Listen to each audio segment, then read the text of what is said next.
Pour la dernière de la saison, Evelyne Audette découvre une voiture qui a beaucoup de qualités et des petits défauts.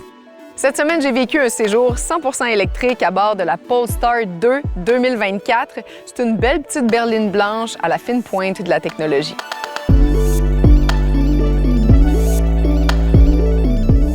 J'ai jamais vraiment trippé sur les voitures blanches, mais je dois vous dire que celle-ci fait exception. Je la trouve vraiment jolie. À mes yeux, c'est réussi. Et l'intérieur aussi est intéressant. Le toit panoramique, c'est ce que j'ai préféré. Il est immense, il est vraiment le fun. Il s'ouvre pas, par exemple, mais ça m'a pas dérangé. J'en ai quand même pleinement profité. J'ai bien aimé aussi les petits rappels suédois jaunes ici et là. Je trouve ça mignon. Mais surtout, les sièges. Ils sont en cuir. C'est un cuir qui est éthique, dont la traçabilité a été vérifiée. Et le cuir est recouvert d'une membrane appelée WeaveTech Vegan. Tout ça, là, ça fait que les sièges sont très confortables, très luxueux et, je vous le dis, 100% à l'épreuve des enfants. C'est un véhicule qui offre juste assez d'espace, mais sans plus, c'est vraiment limite. Il y a une bonne largeur, mais la longueur, il y a des petits problèmes. Par exemple, si j'ai un enfant assis en arrière, j'ai vraiment plus beaucoup de place en avant pour un adulte et le coffre à gants, il s'ouvre pas. Le coffre, lui, il m'a pleinement satisfaite. Pour une berline, là, son espace est tout à fait honnête.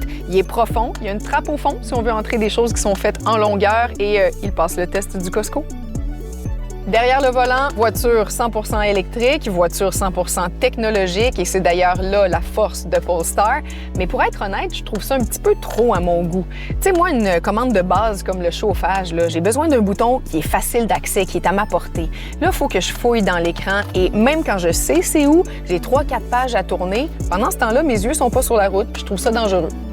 La conduite de la Polestar, ça, c'est vraiment un point fort de ce véhicule-là. C'est un véhicule qui est robuste, qui adhère bien à la route, on se sent en sécurité, il est agréable à conduire, il est excitant aussi. Et l'autonomie de la batterie, c'est parfait, c'est 450 km. C'est beaucoup et c'est très fiable. Alors, sur tout ce qui est conduite, j'ai rien à redire. En conclusion, il y a trop de petites choses qui m'agacent sur la Polestar pour que j'en fasse mon véhicule de prédilection. Et aussi, je la trouve un petit peu trop petite pour la famille si c'est le seul véhicule qu'on a. Par contre, si on a 2 véhicules et un bon budget, là, ça peut devenir un très bon choix pour un second véhicule.